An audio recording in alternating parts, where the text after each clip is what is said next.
घर से मुल्का एक दुकान में फ्री लाइब्रेरी बना रखी है।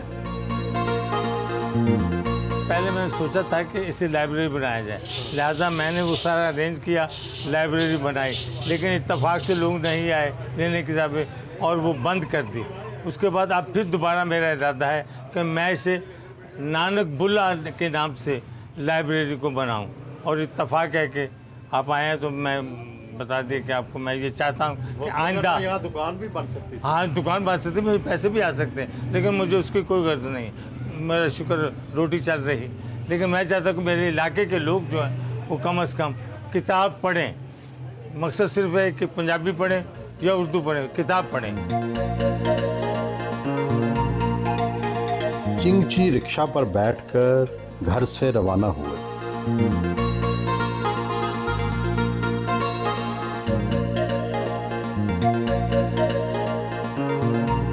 जिंदगी का सफर तो काफी मुश्किल होगा। पैदल कितना चले हैं और किराए की सवारियों पर कितना? इतना चला हूँ कि मैं अब भी प्रेस क्लब यहाँ से चिंगची में बैठता हूँ, वहाँ रोड पे जाता हूँ, वहाँ से कोई जो भी चीज़ मिल जाए, मोटरसाइकिल मिल जाए या रिक्शा मिल जाए तो बैठ के चला। और ज़्यादातर शहर में मैंने तकरीबन 100% पैदल ही चला। प्रेस क्लब से अलहमरा आटकों से पैदल, मार रोड पैदल और सफाले चौक पैदल। गुर्बत में ज़िंदगी गुजारी, मजदूरी की, कभी फाके भी देखे, और सबसे अच्छा खाना कहाँ खाया? मैंने ऐसा कभी नहीं किया कि मेरे पास पैसे हैं या जेब में तो मैं कहूँ कोई बहुत बड़े होटल में जाके 1500 या 2000 का खाना खाऊँ, ऐसा नहीं है। मेरे प्रेस क्लब जाता हूँ, जो पका होता है आपको पता है। जिस दिन फाके थे ज़िंदगी में, उस दिन कैसा महसूस किया? को बस ठीक है, ज़िंदगी ऐसे भी तो गुजर सकती, कुछ ज़रूरी तो नहीं है कि हर वक्त इंसान के पास सरमाया होना चाहिए।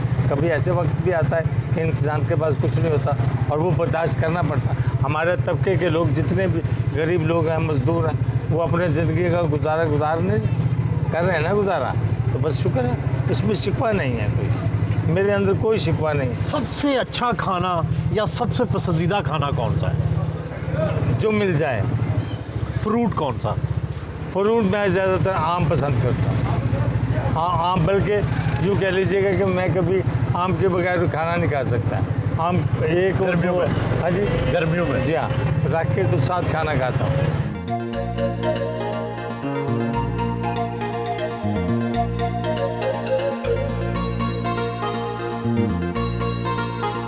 लाहौर प्रेस क्लब आना उनका मामूल है।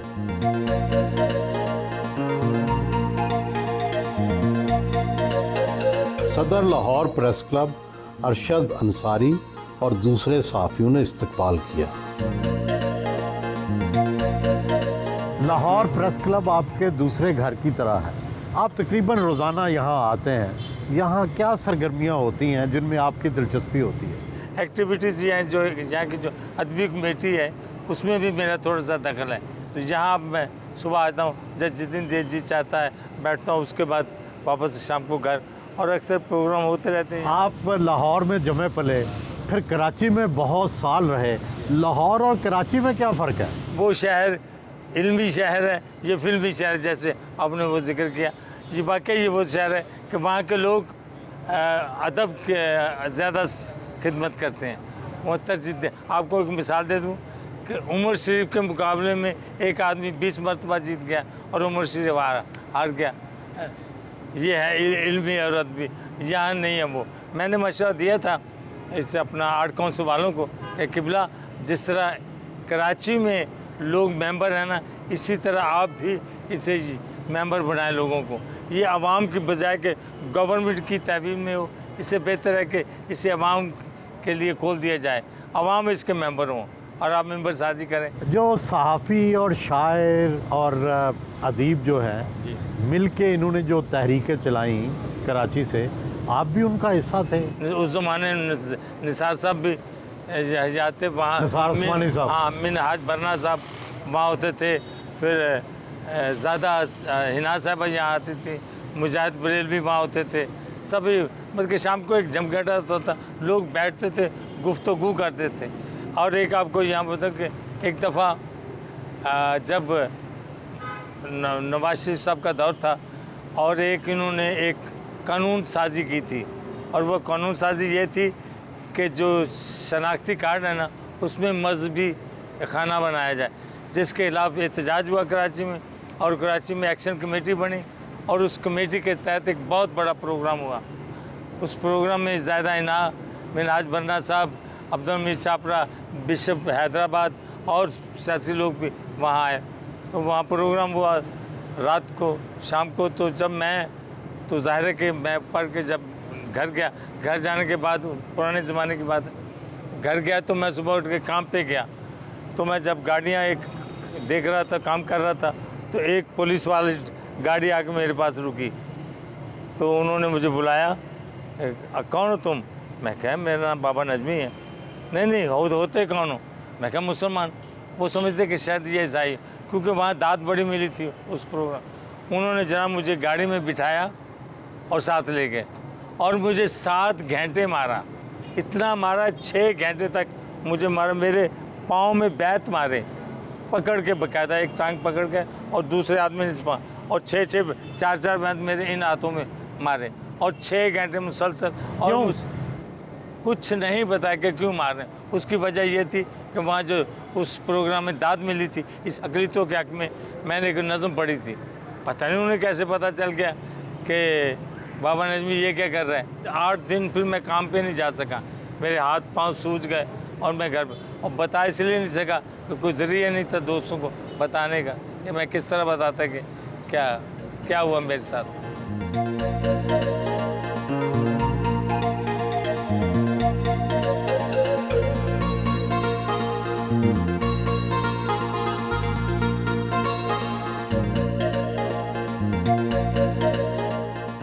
बाबा जी जो हैं हमारे ऑनरी लाइफ मेंबर हैं, इनकी जो लिटरेचर में खिदमत है, स्पेशली जो बाबा नजमी ने पंजाबी ज़ुबान की फ़रोग़ के लिए और जो काम किया, और ये बड़े ज़बरदस्त पंजाबी इनकलाबी शायर हैं। तो मैं ये समझता हूँ कि बाबा नजमी जैसे जो लोग हैं वो इस मुल्क का, इस कौम का असासा हैं। वो इस प्रेस क्लब की एक फ़ैमिली की तरह हैं, हमारे साथ बैठते हैं, गप्पे लगाते हैं, चाय पीते हैं, खाना खाते हैं, और ज़्यादा वक्त मेरा ख्याल है इनका प्रेस क्लब के सहन में, प्रेस क्लब के कैफेटेरिया में, प्रेस क्लब की लॉबी में या प्रेस क्लब के हॉल में गुजरता है। आपका जो एक सेगमेंट हो पंजाबी का, और जब हम बाबा जी को स्टेज पे दावत दें तो बाबा जी ने सिर्फ 1 मिनट तकरीर करनी है और कमाल किस किस्म का एक पंजाबी में अपनी एक नज़म सुनानी है, और उसके बाद उस नज़म से आप ये तासुर ले सकते हैं कि वो जो महफिल है सारी उसी मुताबिक वो अपने बात करते हैं। तो ये शेर जड़ा है, ये बेहिम्मते लोग जो नकारा लोग अपने आप तो शिकवा करते हैं कि मैंने क्या होगा, असं कुछ कर नहीं सकते, तो ये इन्होंने हिम्मत दिंदा। और ये भी दसा कि इस शेर की वजह ना तकरीबन 50 लोग ऐसे ने जिन्होंने कामयाबी हासिल की है मेहनत करके, थले उत्ते गए ने। उन्होंने बकायदा मैनू फोन किए ने कि बाबा साहब असी तुहाडे इस शेर की वजह तो इस मकाम तक पहुँचे। वो शेर लो कि बेहिम्मते ने जेड़े बह के शिकवा करन मुकदरां दा, बेहिम्मते ने जेड़े बह के शिकवा करन मुकदरां दा, उगण वाले उग पैंदे ने सीना पाड़ के पत्थरां दा, ते मंजिल दे मत्थे दे उत्ते तख्ती लगदी उन्हां दी, जेड़े घरों बना के टुरदे नक्शा अपने सफरां दा।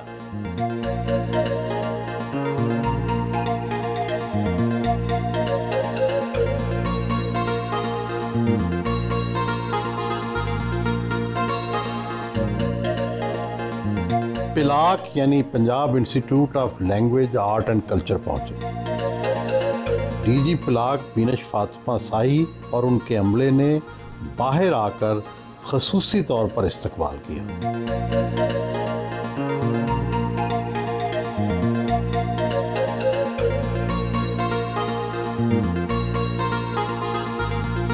पंजाबी कल्चर के म्यूजियम का दौरा किया। यहाँ पंजाबी कल्चर की अक्कासी की गई है।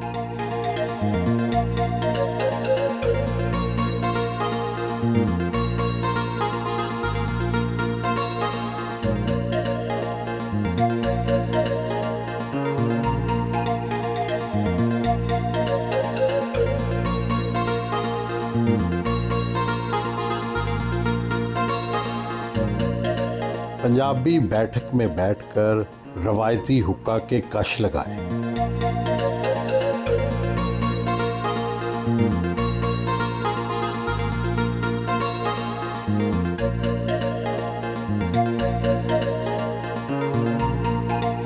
पिलाक के दफ्तर में आए, उन्हें पंजाबी कुतुब का तोहफा पेश किया गया। सबके साथ मिलकर चाय पी। बाबा नजमी साढ़े बोर्ड के मैंबर और मेरा ख्याल है मौजूदा पंजाब दे बहुत ही सैलीब्रेटेड मोस्ट सैलीब्रेटेड मॉडर्न शायरां विचों हैं ने। इन्हां दी शायरी जिहड़ी है वो आवाम दी शायरी है और ऐसी शायरी है जिहड़ी आम लोगों दे उसते नफ्स ते जिसदा हथ है और बहुत ज़्यादा पसंद की जाती है।